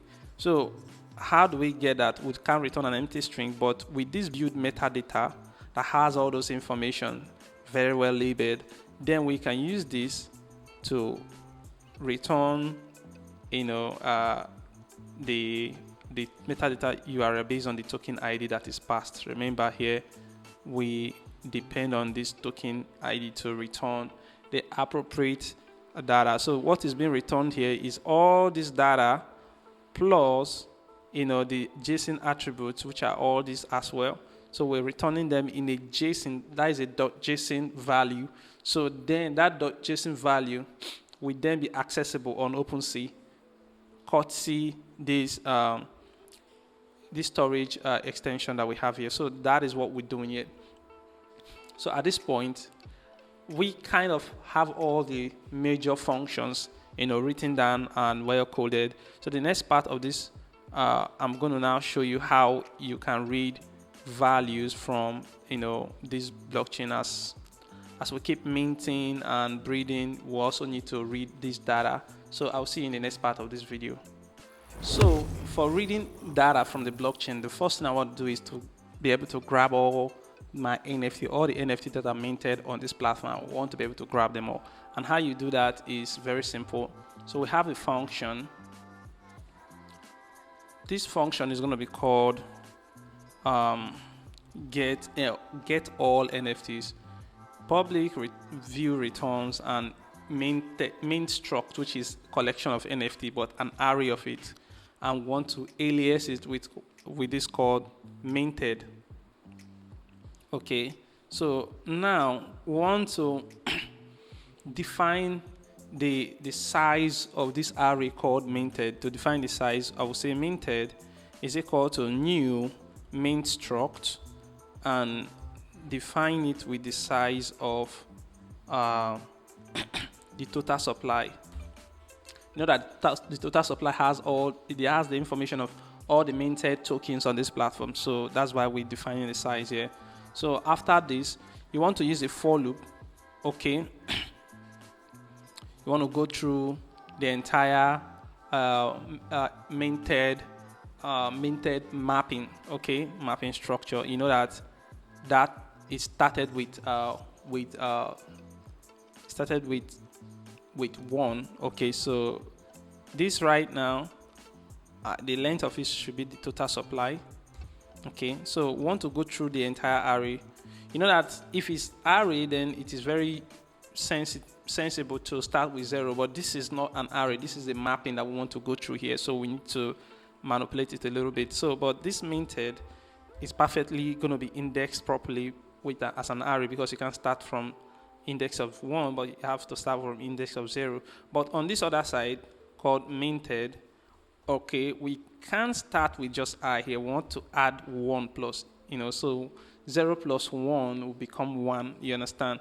So that is just to maintain balance on the both side of this equation. So this will return, this will add this will take all the NFTs in a mapping structure and put them in an array. So basically, I'm converting a mappings to an array. That is just what I'm doing. So this is how you get all your NFTs from this platform. So the second thing you want to get NFTs that were minted. Okay, you can also get NFTs that were minted. Okay, so how do you do that? You can simply just duplicate your work, this, and call this get minted NFTs. So minted NFTs. Okay, so to get minted NFTs, we will not use this method as we did before. Rather, I'm going to come later on to do this, but for now I'm going to say unsigned integer, I need to determine the number of tokens that were minted versus the number of tokens that were breeded. Okay, so I want to say this is available. So the available token, and I want to loop through. I want to loop through this array. So in looping through this array, we want to perform an if statement. So say if.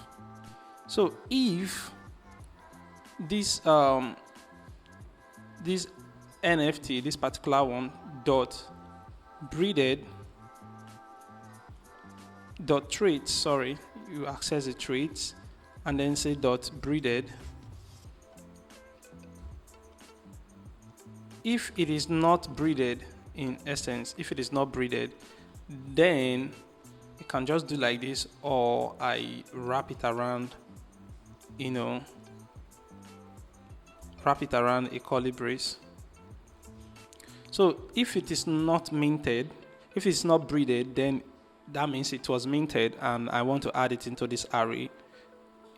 Sorry, I don't want to add it into the array yet, so I want to increase this available by 1, so I want to say available plus plus.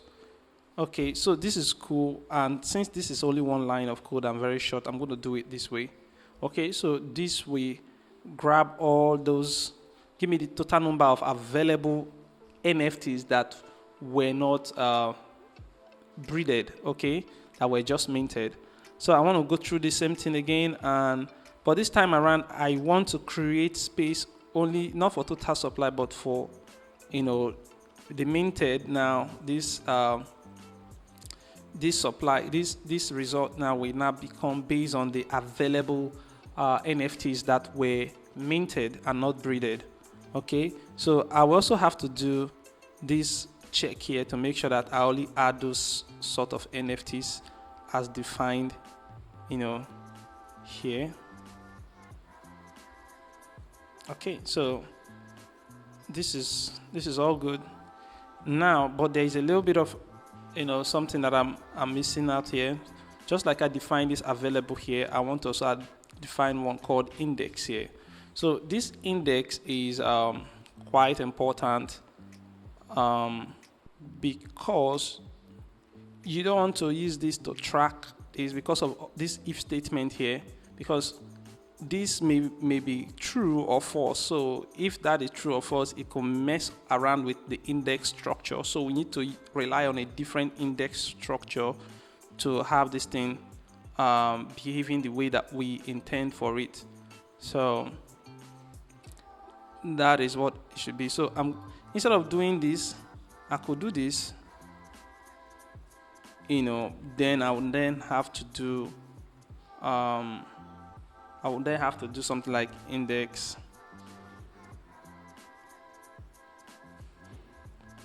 plus plus. I could do something like this.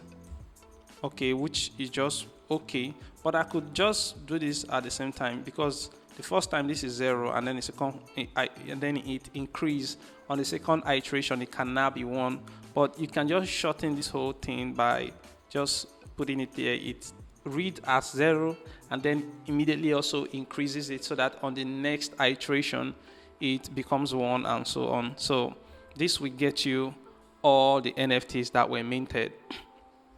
You can also get the breeded NFTs. Just changing a few things about this. We'll just duplicate it. We'll call it get breeded. To get breeded, it just changes to this and remove that. That is all.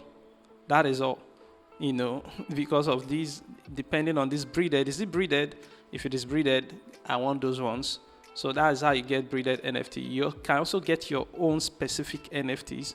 So to get your specific NFTs, the one you minted with your wallet address, then you can call this get my NFTs. So the if statement then have to change. So instead of this, you want to say owner, you want to target the owner is equal to the caller. So I say msg.sender. So this will return only your specific NFTs. You see that is very simple and straightforward. There's one other thing I want to return.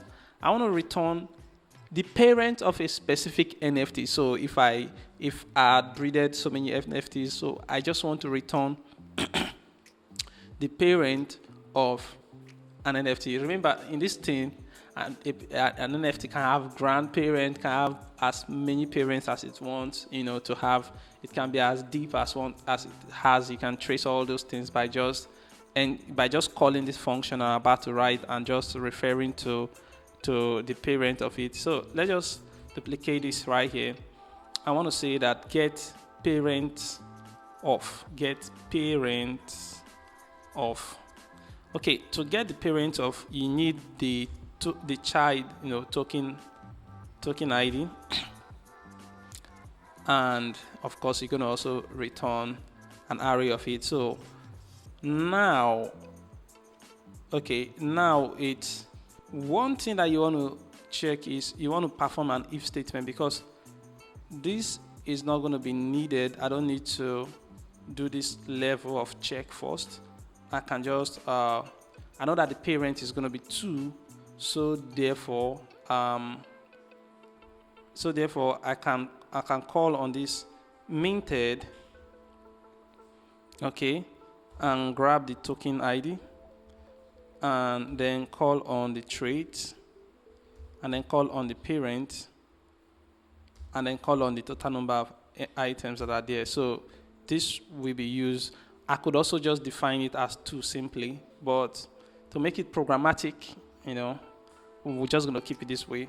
So, but what if this is not breeded and you want to do that? So in that case, we don't want it to even come all the way down here. So we want to make some little check here. I want to check if this token is.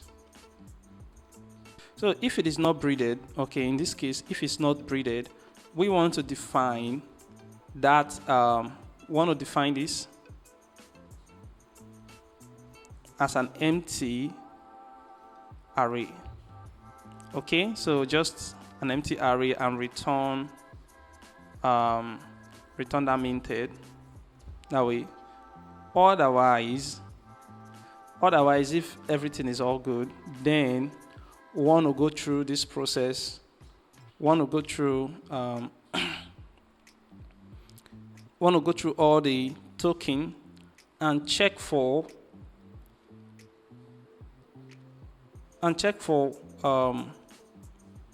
the ID, the NFT ID, where this is very tricky. Pay attention here. Let me copy this part. So where the ID, remember this is the child, right? So we're checking for where the minted NFT by passing the token ID. This token ID that we're passing, token ID. So we're checking where token ID, then we access the parent.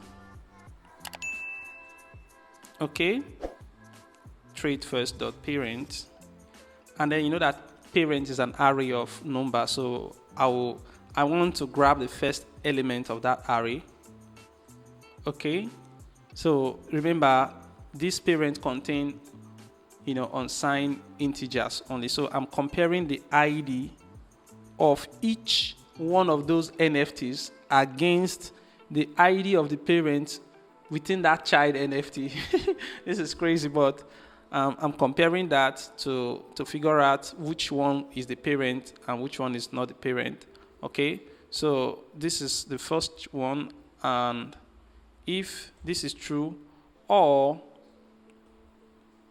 you understand, because they have 2 parents, so you have a mother and a father, of course. So you want to also check against the second one. So this is for the father and this is for the mother. Okay, so if it equals, if it's something as this, then you grab that. Okay, so I think I may have made a mistake, but let's just look forward. So you grab this right here and use it to specify here, and here should be this I plus 1. Okay, so this will get you the parent of that particular token. Okay, so so this is where I made some mistake that I'm gonna just correct right now. This should be I plus 1. Okay, that is what it should be, and this should be I plus 1 as well. Sorry, no, this should be index, and then this should be I plus 1. Okay, and you also want to do that here. This should be index, and this should be I plus 1. So you want to make sure that all of those, I probably should have, okay, but okay, so this one is okay. We can leave this like it is. Okay, we can leave this one as it is. This one, okay, we can leave, this one is okay. This one is okay. This one is okay. And this is okay. So basically that is all there is about this. So let's compile and check. Okay, there's one more that we've missed. What if I want to get a single NFT? Okay, a single NFT, because sometimes you may just want to check one NFT, you don't want to check all of them. So to do so, I'm just going to copy the first one that we created because it is a lot shorter, and I will come here and create another one. Say get NFT. Okay, so in getting NFT, you need to pass in the token ID, and this is supposed to return just one NFT. Okay, so you just call on return this minted, which is a mapping, and then you pass in this token ID, and that should return the NFT for you. All right, so this is just it to get a single NFT. So with this, these are all the information you need to create this. So let's check it out. Okay, and if there is any error, we resolve it. Okay, so here on line 182 we have an error. Line 182 here. So where is the error coming from? Here, we didn't put comma here. Very important. See, Solidity is Solidity in my country they will say Solidity is not your mate. Yeah. So now you run that compilation again to check if everything is okay. Okay. Now on line 190, I have an error. So line 190, where are you? Okay, so this is line 190.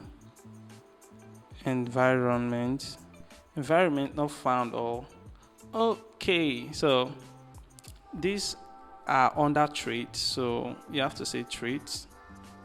Okay, so these are under traits. Okay, so when you save that, you run that again, compile. Oh, everything is all good. Hallelujah. So this is great. Everything looks okay now. And that is it for the coding. So we then need to test this thing out because we need to test what we did, whether it's correct. So in the next part of this video, I'm going to write a deployment script because we can't test without deploying. So you need to deploy and then you need to perform some tests around to verify that everything works great. I'll see you in the next part. So now we'll jump to the root of this project. We need to create another folder so that we can perform some tests around this. So we say call this one script. Okay. Now inside this script, we need to create the first file, call it deploy.js. Good. So now in this deploy.js, we will need to create a deployment script. So the first thing we want to do is to import these two libraries. It has JS from Hardhat and FS, which is it's just called FS module, but it's probably file system module, okay, to be able to navigate through the files, create files, and do all those sort of, Fantastic thing. Want to create some function. One is going to help us to deploy all we're writing. These are JavaScript codes now, okay? So we'll create a function called deploy. This function called deploy contract is going to have a variable called contract, okay? And we'll have a try catch block, all right, for this contract. And if there is an error, we just want it to throw that error, okay? We just wanted to throw that error and log on in the console that there is an error deploying the smart contract. But if there is no error, there is an iter.js method to grab this contract, to deploy the contract by saying contract is await. You do await. Since this is an asynchronous function, it works just fine. You call on this iter.js and you call on the deploy contract method, and you pass in the name of the contract is what? Breeder. Okay, so this is the name of the contract, breeder. You pass it in. It doesn't have any argument, so I will leave this as empty array. So after that, you then need to wait for this contract to be fully deployed. So we'll say contract dot wait for deployment. Okay, so once it is deployed, we can then say that the smart contract has been successfully deployed. So at the end of the day, command contract. At the end of the day, you return this contract. Okay, so you want to say return this contract that you've deployed. So when they call this function, that is what it's going to return. We need to also create another function, because after we successfully deployed the smart contract, we need to gain access to the we need to create a contract address and store it in a place that will be favorable to us. Contract address is very important that we should have it all structured. So we need another function for doing so. So this is called save contract address. That is what it literally does, and it's going to take the deployment contract. So this thing, when we call it returns the contract, pass this contract inside here, and then we grab the address of it. So we can say try catch. If there is any error, want to simply just throw that error on the console saying okay, error saving contract address. Otherwise, I want to grab the contract address first. Okay, we say address const address is equal to, you see, we want to stringify the JSON, the address. We want to put it in a JSON structure. So we want to say JSON.stringify. What are we stringifying? This an object called contract. Okay, so contract is going to be what? This contract that we're passing here dot address or target. Sorry for the address. It used to be an address, but now it's called target. So we also pass null for the replacer function. We're not doing a callback function, and the indentation to be 4. So here we go. We have this returns this puts the address in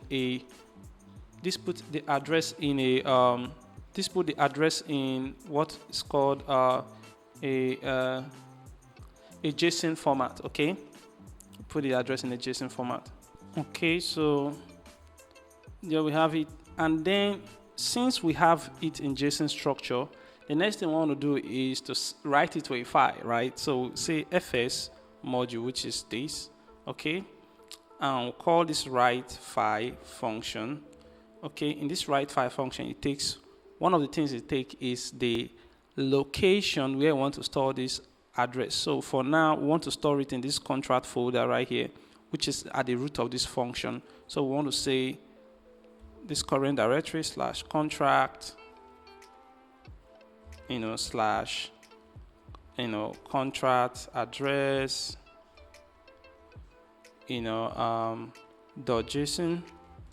Okay, so that is where we want to save it. And what is the content of what you want to save is this address. And what else? The format or the standard, you want to use this UTF 8, and a callback function if there is any error. So say error. Okay, so if there is any error, we want to say that we have an error saving.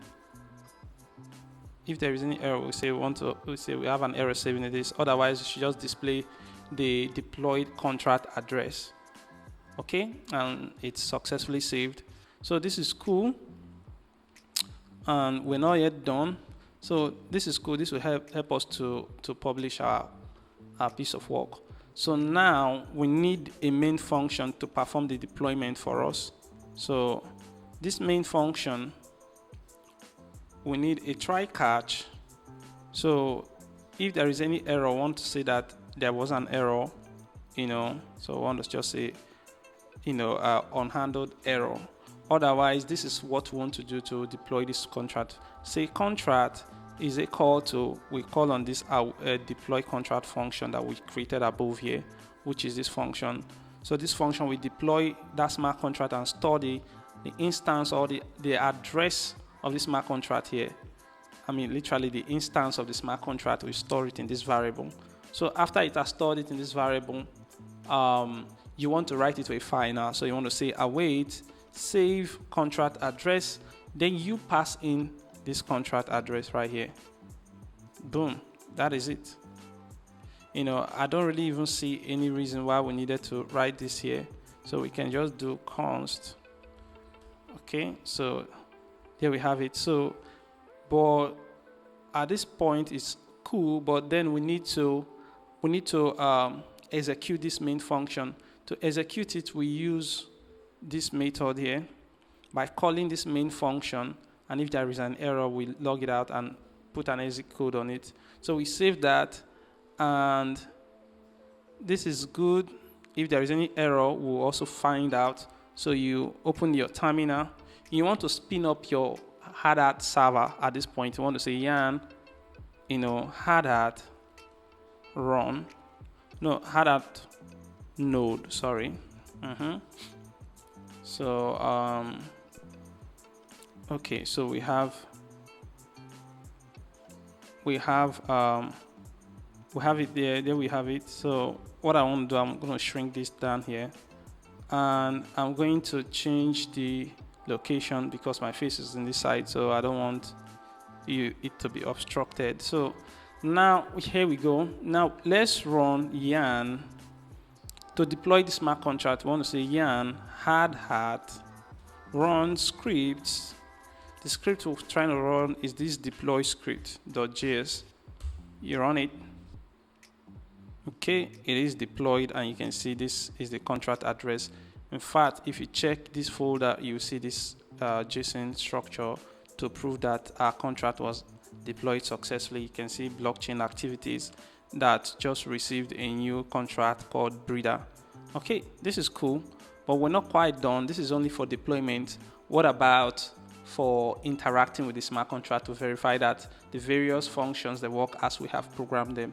And now in the next part of this video, I'm going to write the code for that and show you once and for all. Okay, I'll see you in the next part. So we have another, we need to create another file inside the script. We call it breed.js. It's more like a command, breed, perform some breeding for us, okay? So now in this breed, it's going to be similar to this. So I'm going to import these two functions because I'm going to be interacting with them. I'm going to use this to interact with the blockchain, with the contract, while I will read the smart contract using this particular module. So some extra things that I want you to do, I want to establish is, one, this is the mint price. This is the price that I will use in minting an NFT, and this is a function that helps us to convert any decimal number or into its equivalent in that WE format, which is the Ethereum recognized number.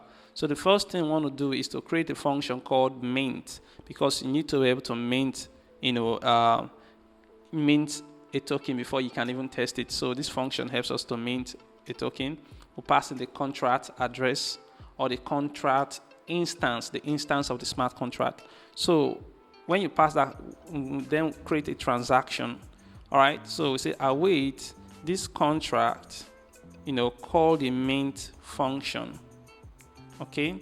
And in order to mint an NFT, you need to pass some money into it. So we say value is equal to this mint cost. Okay, but you can't pass it like that. You need to surround it with this TokenURI. Okay, so this is how you mint an NFT. Then at the end of the day, you need to await, make sure that this transaction was completed. So you want to say wait.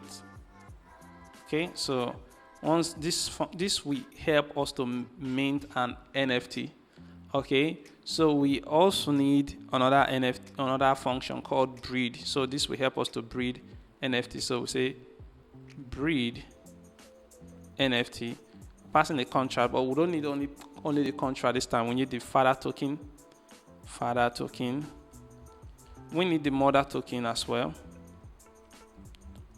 just as it's a requirement before you can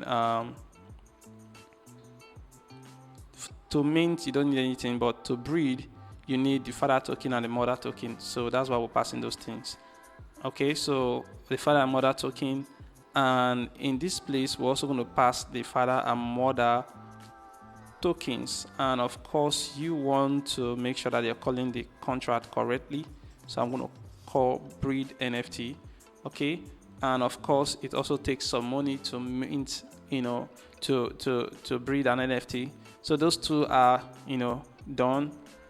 These are just very simple. So the first thing you want to do, you want to create another function for reading all your NFTs. So I'll say a sync. Okay, let me just copy paste. So to get NFTs, so this helps you to get all your NFTs, all the NFTs on the platform. All right, so we say const the result of this, okay, is equal to await this contract dot get all NFTs. You know that we wrote a function for this particular reason here called get all NFTs, which should return all the NFTs on the platform. So I'll call this function, all right, and I'll just log this, the result, say console.log, all NFTs, all NFTs, and then I'll just do this result, log the result. So this we return all the NFTs that I minted in this platform. I could also use this to get the breeded NFTs. Okay, so say get breeded NFTs, and all I need is to call these breeded NFTs. Okay, so call this one here and say breeded NFTs. Okay, and if I want to get a single NFT, I need that as well. So I'm going to do this, duplicate that and say get NFT singular, but we need a token ID. All right, so and if you're calling, which should be the last one, function, so here you want to pass this token ID. So you say single NFT. Okay, so that returns that specific NFT, to you. And lastly, we need to get the parent of a specific NFT. So the parent of a specific NFT, is similar to this. Okay, so I will say get NFT parent of. Okay, so you passing that token as well, but this time around you call on this particular function. Okay, and you say breeded NFT parent. Okay, so these are the various results. This will give us various results. This will help us to create NFTs, and these ones will help us to read NFTs. and then we can once and for all verify that all these things that we wrote on our smart contract actually works. So of course we're going to need a main function just like we had here as well. So I could just copy these lines of code and bring it here, but I'm going to need to change this. Okay, so the first thing I want is to grab that contract address. So I want to say const contract address. No, contract address. Okay, is equal to this fs module. I'm going to read file sync. Okay, now I want to pass in the location where I saved this this contract address. So I want to pass in this. All right, and of course I also want to pass the standard UTF-8. So now I have the contract address. The next thing I want to do is I want to say const. I want to destructure it because it comes as an object, right? So this is going to be, it comes as a JSON, but I need to pass it. So it's no longer stringify after I pass it. So I'll say JSON dot pass, this contract address. Okay, now if I pass it, then it will become an object. And if it's an object, I could basically grab that address, as you can, that specific address. Because if you check this place here, you see this key. Okay, I need to grab this key called contract, sorry. So at this place, I need to grab this contract. Okay, now, but one extra thing I can do to make this better is I need to give it an alias. I call it address. Okay, this is the alias that I'm going to be referring whenever I'm calling this now. So I have that address. I can then say const contract. Okay, it's not conflicting with this red one here. It's not they are not conflicting because I've given this an alias. So I will call on this await ethers.js dot get contract at a specific this contract. I could put the contract name, which is breed there, and then pass the address of this smart contract. You see, now I will get this instance of this smart contract by just doing this line of instruction. So at this point, I want to mint NFTs. I want to mint like 2 times. So I'll say await mint NFT. Okay, so we have this function. How about we say await as well get NFTs. Okay, so we'll get NFTs, and let's run this operation and see what the result is about. Okay, please take note here, you need to pass these things as parameters here for it to be accurately described. So at this point, let us run this piece of code. So we're not doing deploy, sorry. So we're doing script /breed.js. So I'm gonna clear this and run this. Let's see. Okay, that went successfully. I'm gonna expand this. Let's look at it, in more detail. So I minted one NFT, and you can see the owner of this NFT. You can see how much I minted it. You can see that this is the NFT called. This is the symbol or the name B1, and this is a randomly generated NFT. And this is its weapon is axe. This is the image URL, okay, which is an SVG image basically. And this is the environment is a grassland, and those hue and text hue and BG hue values, and there you have it. So this is cool. Let's mint another one again. So we can easily just mint another one by calling this function again, breed, and it should be 2 now this time. Okay, so we have 2 results and 2 NFTs. Well, 2 results. The first one, is the first one has this grassland. The second one has a sword as its weapon and is on the mountain region. This is cool. So how about we breed now? Let's breed and see what is going on. So now this is cool. I'm going to comment these ones out. So I'm going to breed. Okay, so I'm going to breed now. Call this breed NFT. And when I'm breeding, I have to pass in the father's token ID, which is 1. We can say 2 if you want the second one to be the father. So we can say 1 and 2, or we can say 2 and 4, 2 and 3, 2 and 1. Okay, so these are the 2 NFTs that I want to check. So after I perform this breeding, then I want to get that contract again to see what is going on. So if I save this and run this breed, let's see how it goes. Okay, so look at it now. So we have sword. This is the first one. First is sword, and second is axe, second is sword. Grassland and mountain. Let's see the child. Look at the child. It inherited both ones from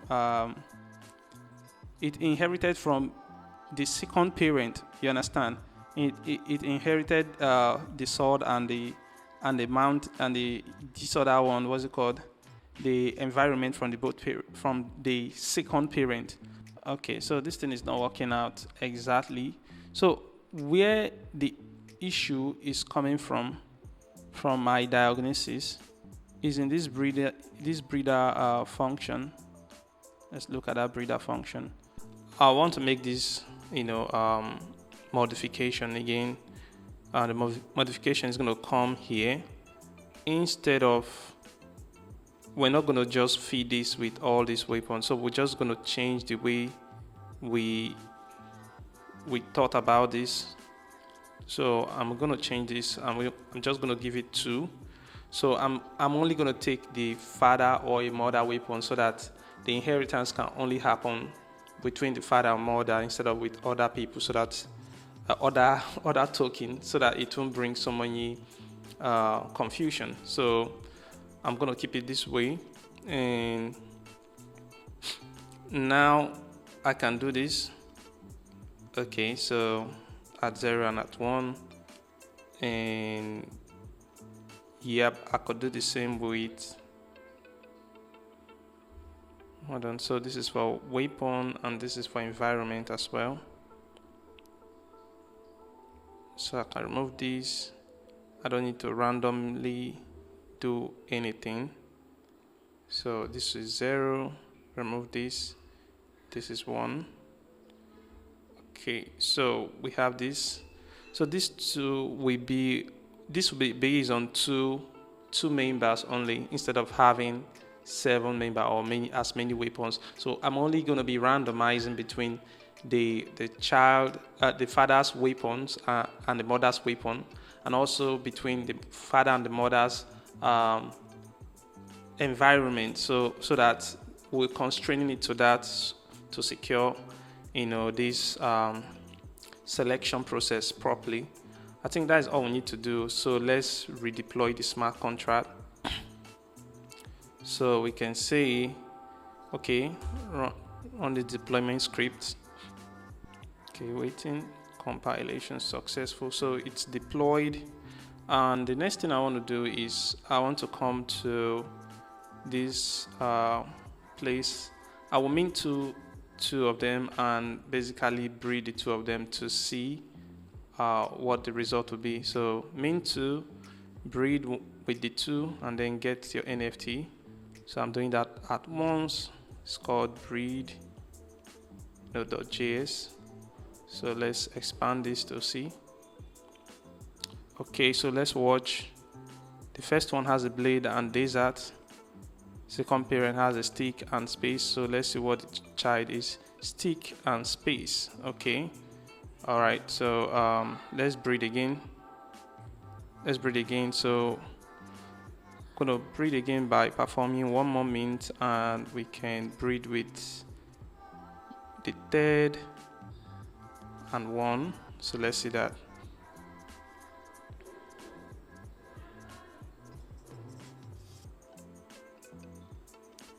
Okay, so we have the 3rd one,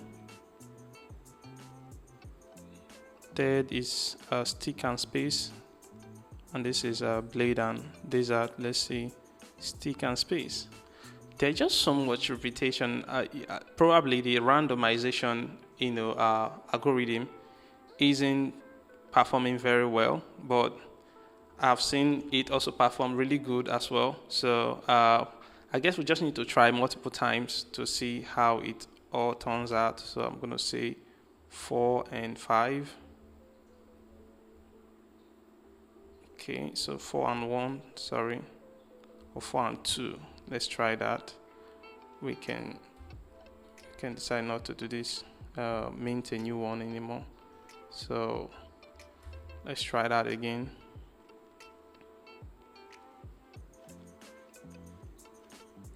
Okay, this is sword and mountain. So let's check which one is sword and mountain 4. So it basically just inherited, one of the parent. That is just all it did. Inherited one of the parent. So what we can do to boost this, I'm going to swap this. Okay, so I'm going to swap this. Okay, so I'm not going to do it uniform the way it was, and let's see how this will perform. So I'm going to give the father token, just going to switch the space between them. Let's do that and see how it's improved. Okay, so let's deploy, and after deployment, mint 2 and breed this, and let's see the result in action. Okay, now let's breed. Okay, so we have blade and desert as the first token. Second token is halberd and rainforest. Then the third is blade, halberd, and desert. This is cool. This is what I'm looking for. Okay, so I'm gonna mint another one and try that again. So let's mint one more time, and let's say we do 4 and 2. Okay, because after we mint, we're gonna have the fourth one.